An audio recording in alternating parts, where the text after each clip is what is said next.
Vulnerability fosters good emotions and mental health. Vulnerability also is a sign of courage. We become more resilient and brave when we embrace who we truly are and what we are feeling. The Vulnerable Scientist podcast is a space for scientists who are honest and authentic or are working towards it. Join the vulnerable space by either sending an audio using the link on the show notes talking about your highs and lows as a scientist, or by contacting Sarah Nyakeri, aka New Biochemist, to schedule a chat. The Vulnerable Scientist podcast benefits both the listener and the one sharing. You can now rate this podcast on Spotify or put a review on Apple Podcasts or any other listening platform with a rating button. And to share your thoughts, feel free to send an audio message using the audio link, either using your name or anonymously, to be published on the following episodes of the Vulnerable Scientist podcasts.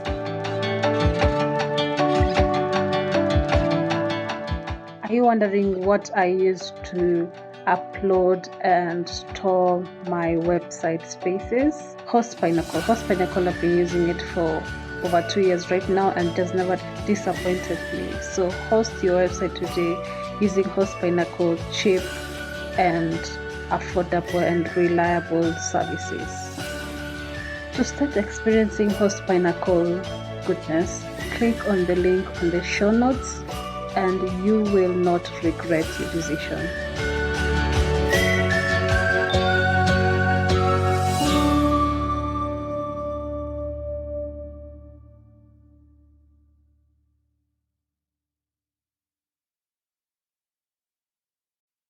Hi everyone, welcome to the Vulnerable Scientist podcast. This is your host, Sarah Nyakeri, and today we have a guest, Amos Mhone, who is actually a colleague. And this is actually the second podcast that I'm doing in person with someone, and I'm excited about this because we are hoping to get a video out of it. Yeah, so Amos, who are you? All right, thank you so much, and thank you for inviting me. All right. So my name is Amos Mhone. I'm originally from Malawi, but currently I stay in Kenya. Yeah, so I was born in Rumpi district, which is the northern part of Malawi. Yeah, so when I was still doing my primary school, I was raised at a daycare center. It's a school which is close at where I was staying. So the manager of that place is the one who gave me the middle name Lucky. Yeah. So I've been thinking, what is this name Lucky? I've never asked you. Like, is it a name out of? I don't know. No, yeah, I said because there have been a lot of things around, like why are you called? Most we know it's a common name, a biblical name. So, yeah, that is my first name. Like my dad, my grandpa gave that name when I was just born.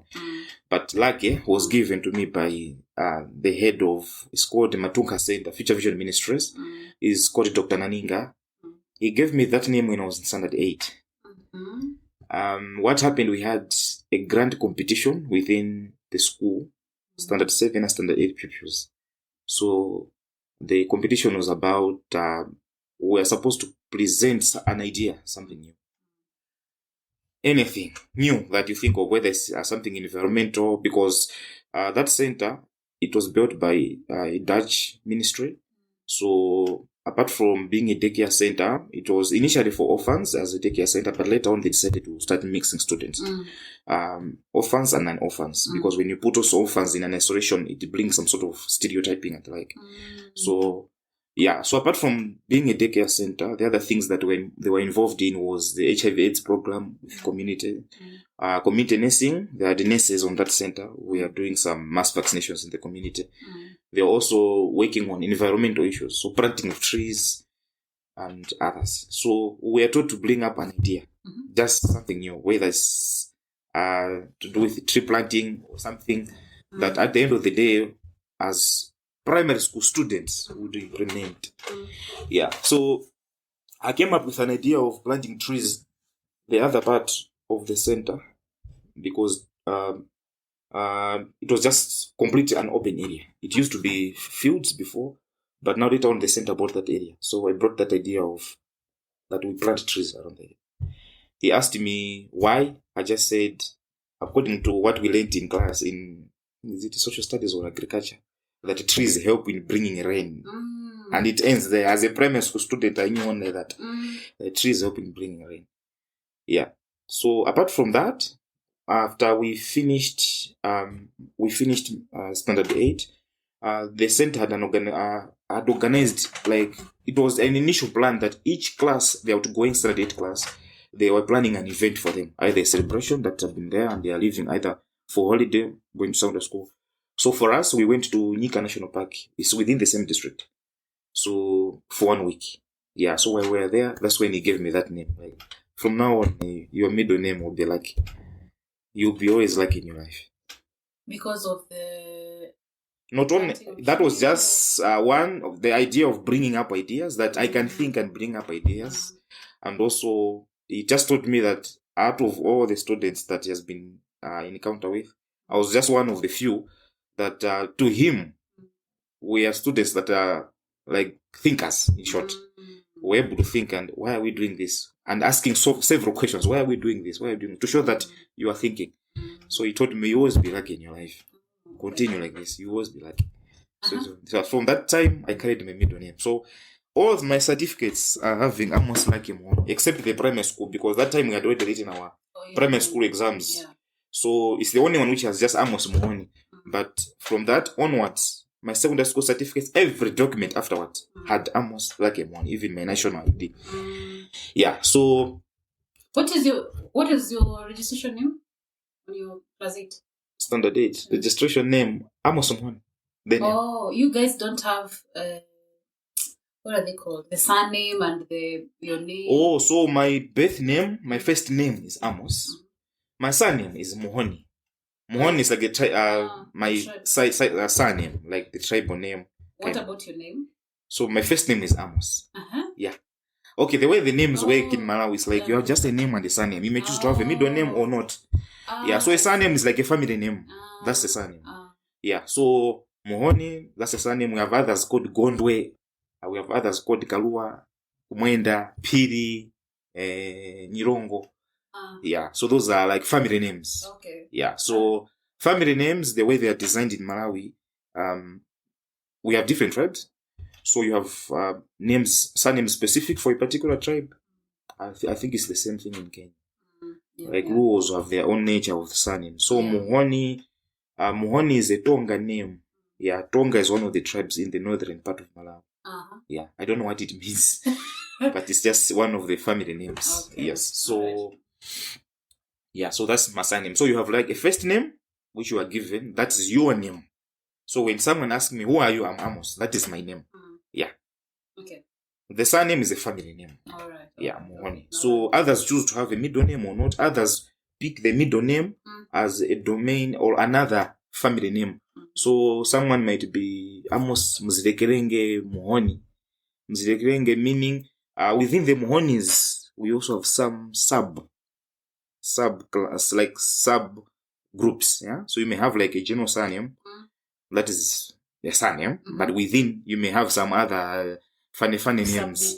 So yeah, so others use those ones as their middle names. Yeah, where others might choose to have a totally different name. Okay. So you may have Joyce, Bridget, Piri. So yeah, so in my case it's Amos Lucky Mhone. Lucky was given, it's a given name. Yeah, so like I said, I was given by where I was raised at my primary. All right. Yeah, sure. So I should say the story of my life. I should say I spent much of my primary life in Irumbi, within Irumbi district, where I was born. So I was born in Irumbi at Irumbi District Hospital, and I was told it was in the morning hours. Yeah. So because it was in the morning hours, it was around 5 a.m. That's what my mom told me, that I was born around 5 a.m. So, and then around 7 a.m., that's when my grandpa came and said, he'll be named Amos. I'm told there were whoever was around held the reason why I was given Amos, but I was never told. Yeah, but I just know that Amos is a biblical name. Amos was a prophet of the northern Israel. He was warning the Israelites against sinning against God during that time. So he was telling them, he saw a lot of visions and telling them, God, you are doomed, as in God will punish you for what you are doing. Yeah. So I was given Amos. So growing up in Rumpi, I wouldn't say it was very harsh. Yeah, because according to that, the status quo of our society, yeah, to be honest, my family was a bit better because we had all the basics. I never starved, to be honest. I never went to school like on an empty stomach. Yeah, to be honest. Yeah, so it was quite exciting growing up in that area. And as children, to myself, that was my world. Rumpi was my world. I never knew anything else outside Rumpi. Yeah, so in the northern region, we have like 5 districts. So Rumpi is like on the center, on the middle of the region. Okay. From the map. A minute. Place this thing here. Tell me if it's missing. All right. Yes, you can bang on that. Yeah. So Irumbi is in the central. No, it's in the northern region. We have 3 regions. Basically, initially there were 3 regions. Right now we have 4 regions. The southern region was split into 2. So Rumbi is in the northern region, and Rumbi district is at the middle of the region. So the northern part, which borders with Tanzania, is called Chitipa. It's a district called Chitipa. And Karonga, there are 2. And then Rumpi is on the center. Then you go to Mzimba, Katabe. So all the Mhones, initially they came from Katabe, originally. But with time, people spread out. Yeah, so I was just told my great-great-grandfather moved to Rumpi. So from that time, my home has been Rumpi. Yeah, so what I know is we come from Rumpi because that's where the rest of the relatives are. Okay, so what time did you move to the city? Well, so my primary school I did in Rumpi. My secondary school I did in Katabe. I moved to the city, like Lilongwe, which is the capital, I should say, when I'd finished my secondary school. Yeah. Because my primary school I did in Rumpi. My secondary school I got selected from the daycare center where I was, where the primary school I did. I got selected to Katabe Boys Secondary School. I remember I visited that school the last December holiday. Yeah. And there are photos on Facebook for people who follow me. Yes. So when I got selected to go to Katabe Secondary School, so from that time, that's when I started, most of the holidays I started going visiting other relatives. Yeah, that was the first time for me to go to the city. Yeah, so from Rumbi, Katabe, so during holidays I used to visit a lot of relatives. In the northern region, there's a city called Mzuzu. It's just within Mzimba district. And the capital is Lilongwe, which is in the central region. Yeah, so from Katabe, I used to now go seeing relatives around. Yeah, so I moved to the city, like Lilongwe, now the capital, when I was going to college. And I think it's a common thing amongst also in Kenya. Yeah. Like most people, you find them, they move to the city once they got into a university, or they move to another place or out of home once they got to university. Yes. So yeah, that was actually that was this first time I went to the city, Lilongwe, when I was going to college. That was the first time. Yeah. So I need to explain a bit about my background life again. Okay. Yeah. So still in Rumpi.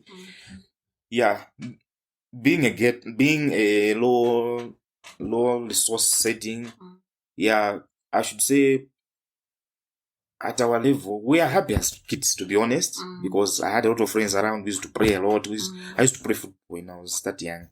I stopped soccer when I was in Sunday school. Yeah, but in primary school, when I was still in primary school, we used to pray a lot. I used to enjoy life with my friends in that setting because that's the only place I knew. Yeah, so after I got selected to go to Sunday school, that's when I started now seeing more places. Yeah, I went to Karonga. That was the first time I saw Lake Malawi, actually. Yeah, Lake Malawi. It stretches from the north all the way to the south. And it's a very tiny... Yeah, it is very long. Yeah. So according to how the districts are arranged, Rumbi is adjacent to the lake, but where people are is far from the lake because this other part is mountainous, so it's inhabitable. But where Nkatabe is along the rickshaw. Yeah, so when I was going to Sunday school, that was the first time to see Malawi. Yeah, so yeah, it was really nice. A good experience, exploring other places. I was also learning, apart from the education I got from the Sunday school, I learned a lot of things in traveling.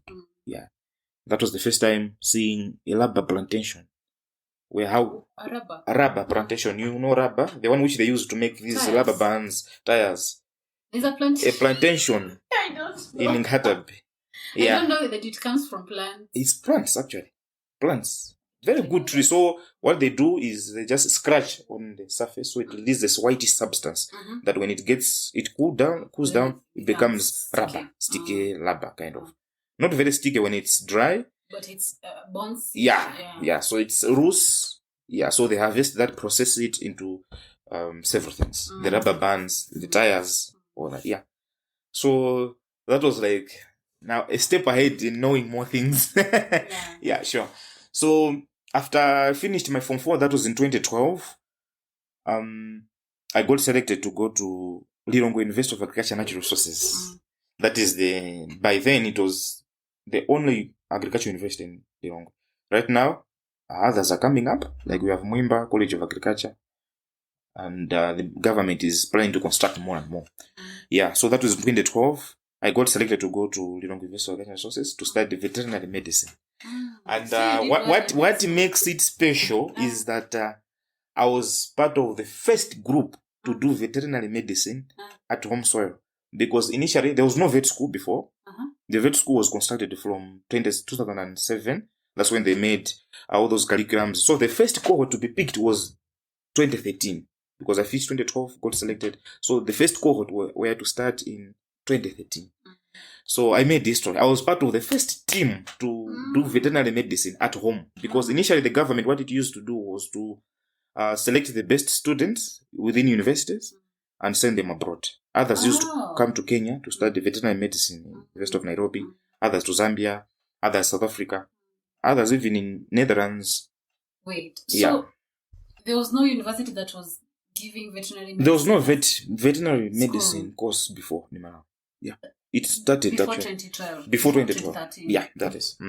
So I'm actually part of the first team to do veterinary medicine in Malawi. That's interesting. Wow. Yeah. So like, wow, I didn't Yeah. But if you look at the way things were by that time, my ambition was to, of course, as kids, when you are still a kid, we talk a lot of things. I want to be a policeman. I want to be what? You don't know what is ahead.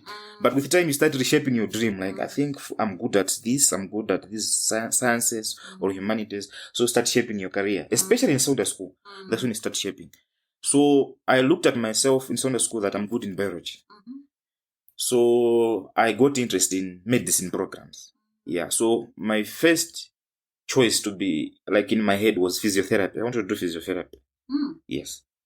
But now, what happened in 2012, when the exams were out, the results were okay. Yeah, I was actually top 3 of the class. So, on the national level, in my district, I was number 2. Wow. The whole district. Yeah. That year alone, I was number 2, the whole district. As in, originally from Rumbi. So when they equate students across the country, in my district was number 2. Yeah. So you did well. Yeah. So when doing the applications, that's when I saw the program, veterinary medicine, which was something new that I've never heard before. And now finding out from people around, because that time I was in Mzuzu, the city in the northern, I was staying at my auntie's place. So I had access to information within the northern city. So, asking people around. So they were telling me, this program is new. They announced that they're bringing veterinary medicine. They are starting this program, which will be based at the Lilongwe University of Agriculture and Natural Resources. So I went online and Googled about what is it, because I don't know. Veterinary medicine. Yeah, it sounds like animals kind of, but I didn't know what it is. So I went online and Googled.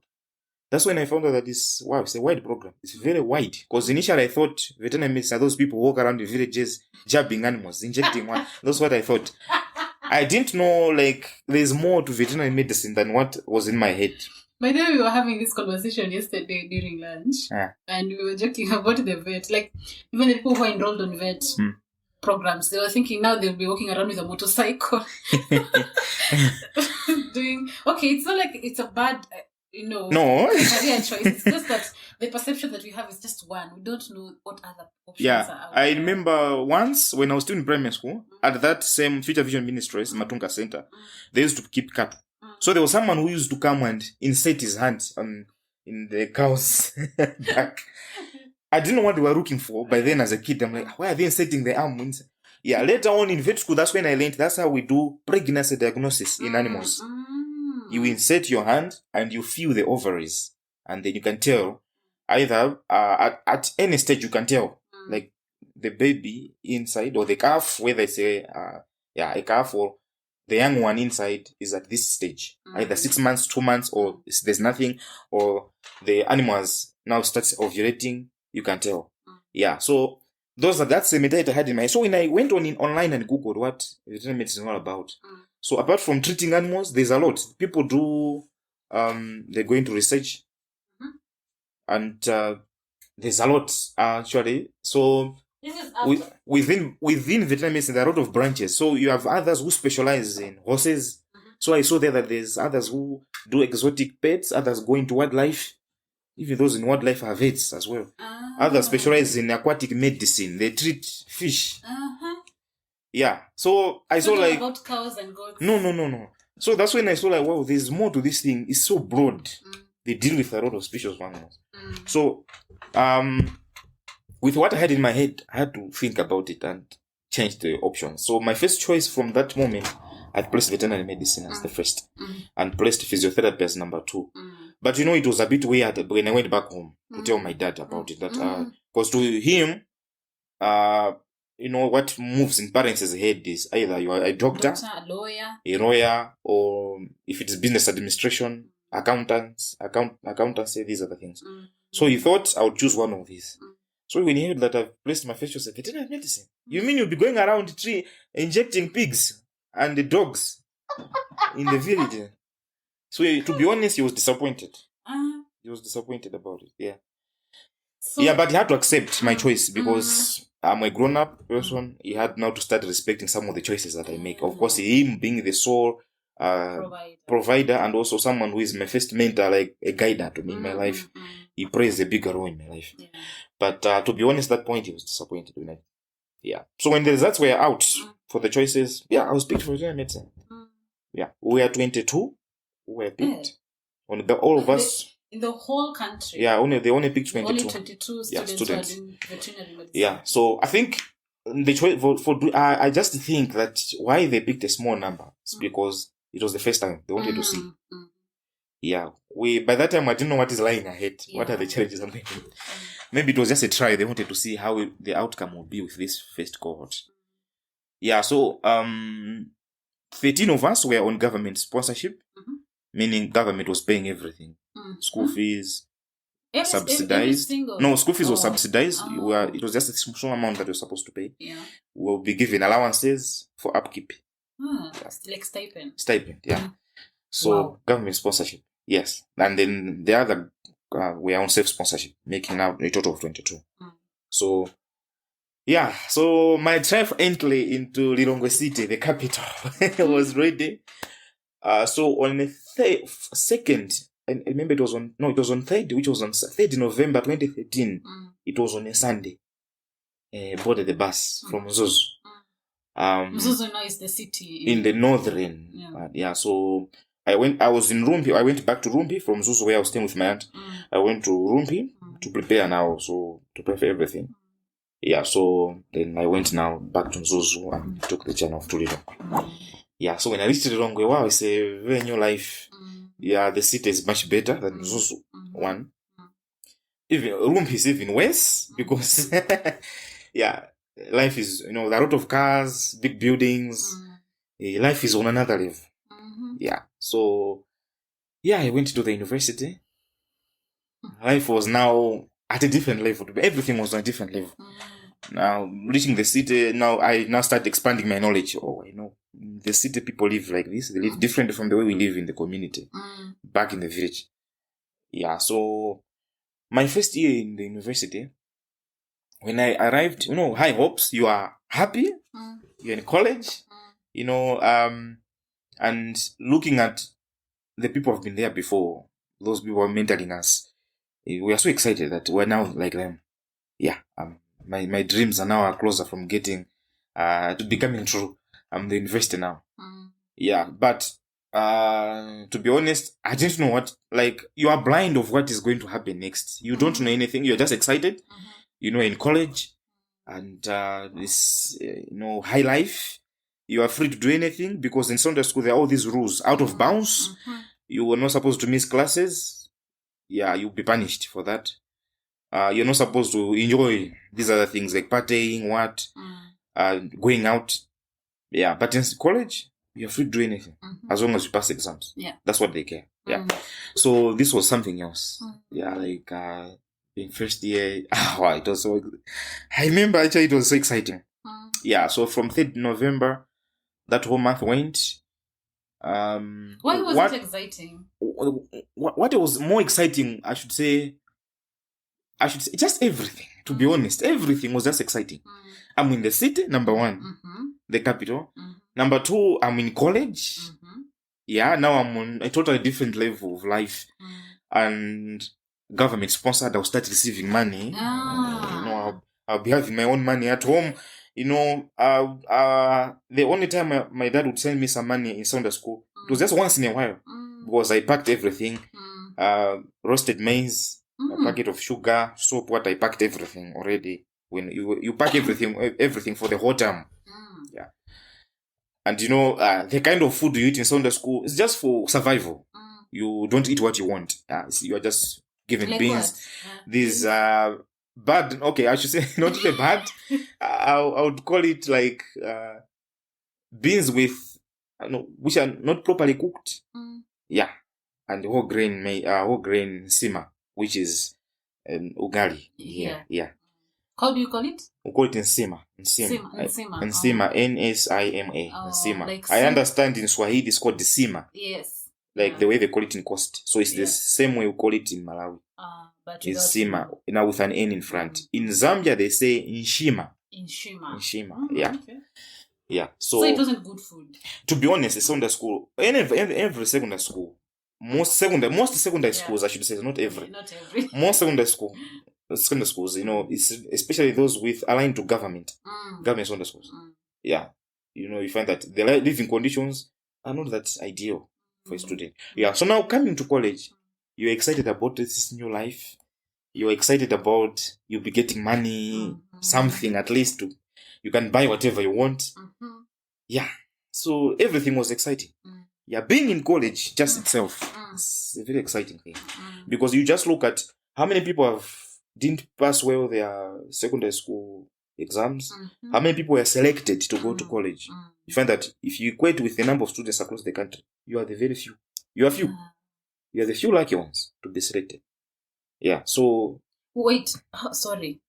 How was the selection process? Like, okay, by then the people who what is their cutoff point? Okay, by then this is what used to happen. We call it Malawi School Certificate of Education. Here in Kenya it's called KCS. Yeah, Kenya Certificate of Education, something like that. When you pass those exams, you now normally they call they release applications to the university. By then, that's what used to happen. So when you apply, you go and sit for another exam. It was called university entrance exams. We used to sit for exams. So the passing of your grades for that exam plus your grades of your MSCE added together. And also the choice of the program, because each program has its own requirements. Yeah. So if it is School of Law, they want maybe you're good in humanities like history, social studies, something like that. Yeah. And your choice will what guarantee you whether to be selected or not. Wow. Yeah. It's kind of the same system. Yeah, I think. Yeah. So, but now it changed in 2015. They're no longer university entrance exams. Yeah. But by then we used to have exams, entrance exams. Yeah. So, so that was the selection criteria.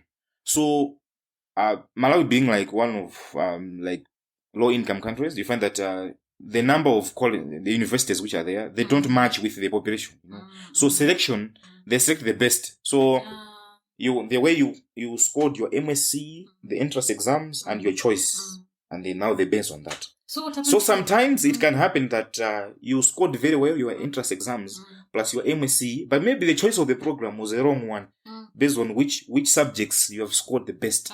Maybe you scored the best humanities, yet you chose a natural science program, for example, surgery. They can't pick you for that. They will give you another program alternative. So they used to allocate you on another program. Okay.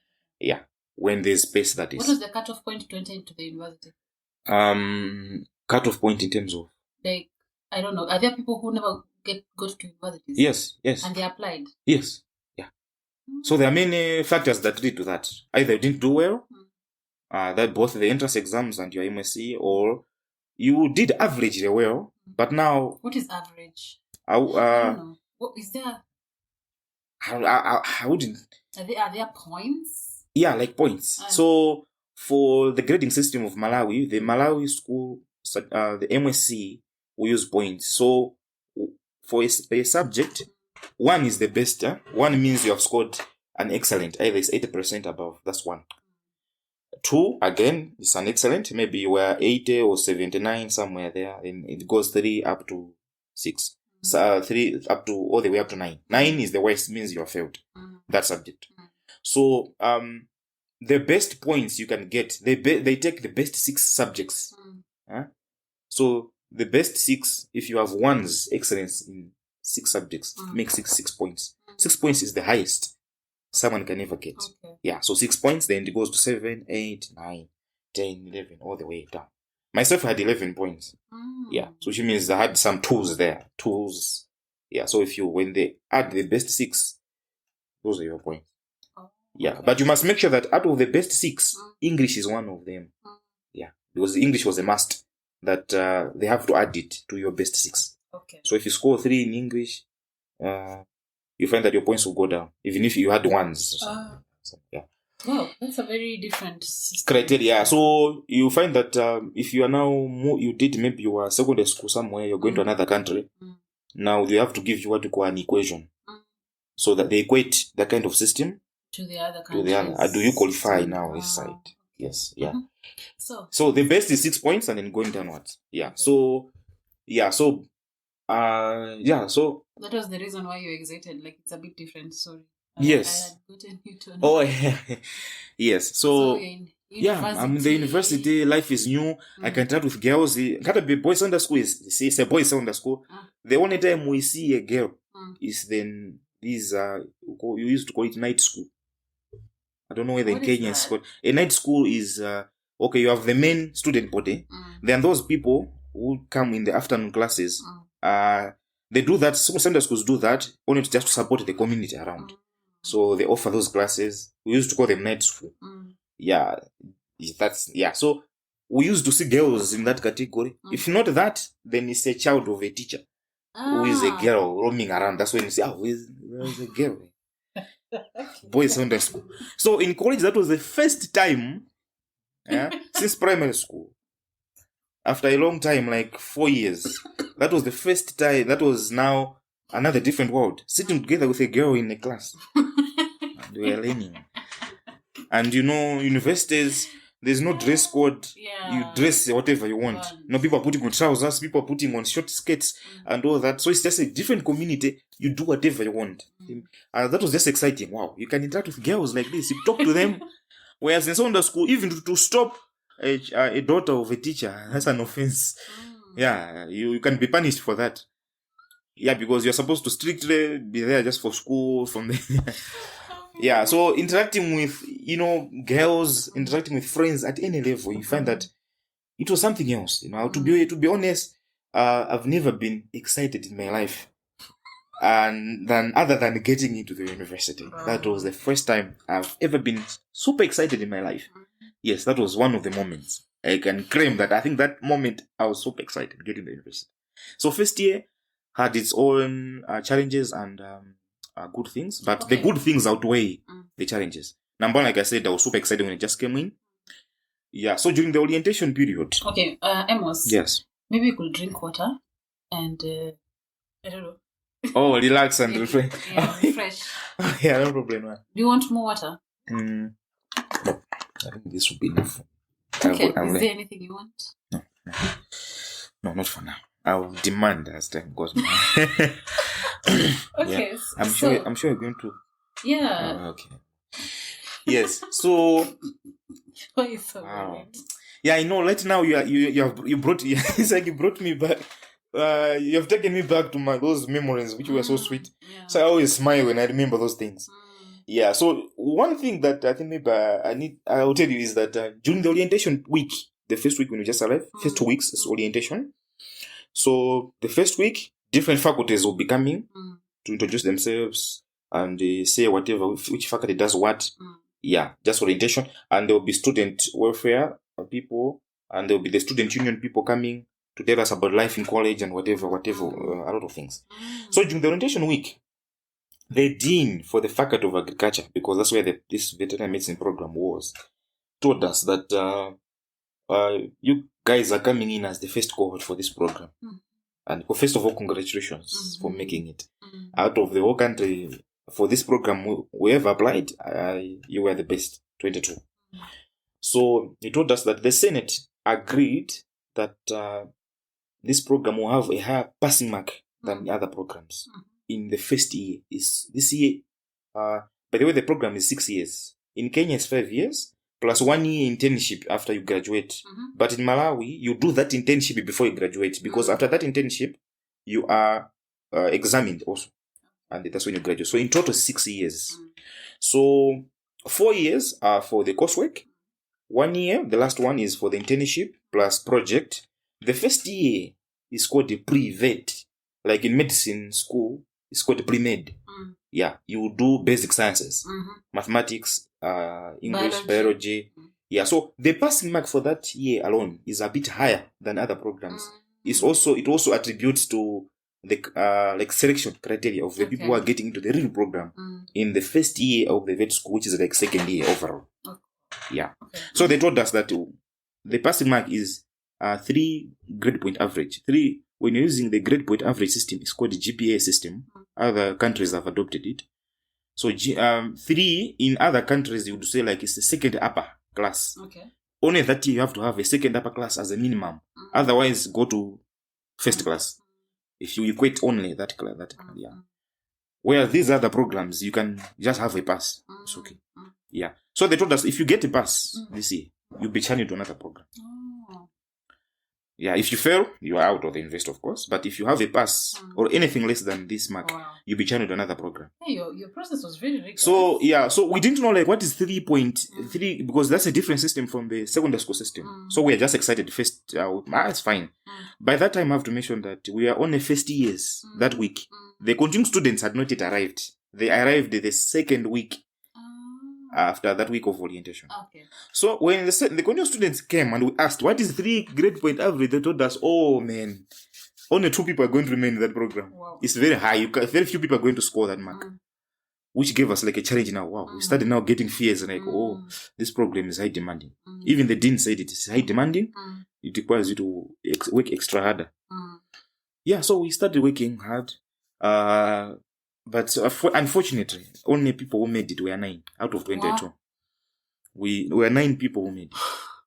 Yeah. So in the first year, in the second year, that is, they added 5 people, like mature entry. So these are the people who did diploma. So when they're coming to upgrade for a bachelor's degree. Yeah, they're called mature entry. Yeah, they join on second year. In every program they're there. Yeah, so they added like 5 people. So that brings to total, I think 14, right? 14. Yeah, of course, along the way, one of us withdrew because of health issues. So we remained 13.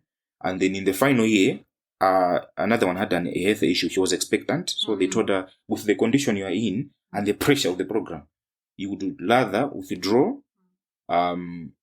deliver, you join the other group which is coming behind, but the grades will remain the same. It will not be like you failed or you repeated the class. You will just be continuing as if you didn't repeat any class. So it's like deferring. Yeah, something like that. But of course, defer, they remove some marks on you because I don't think so. I don't know if it's that's in Kenya.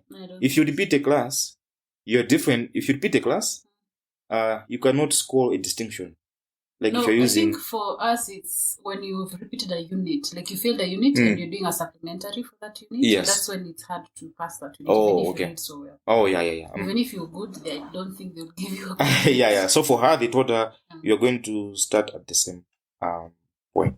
What's wrong? It's 2%, but No problem. yeah, I have a lot to tell you. This is getting exciting. I'm glad that you're excited about it. Oh man, so excited.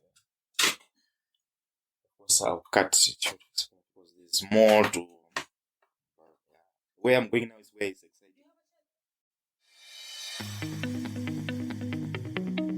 Do you want to start your own podcast?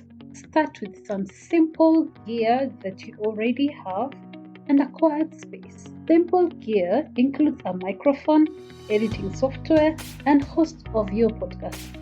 Simple microphones include the ones on your phones and computers, or a simple recorder, which you can upgrade later. For the editing software, I use Audacity, which is free and simple to use. Buzzsprout, which over 1,000 other fellow podcasters like me use, is one of the podcast hosting providers you can use. Buzzsprout has helped me link my show on every major podcast platform. With the endless number and regularly updated tutorials and good customer service support Buzzsprout offers, my podcasting journey has been made easy. Following the link in the show notes, let Buzzsprout know we sent you, gets you a $20 Amazon gift card if you sign up for a paid plan, and helps support our show.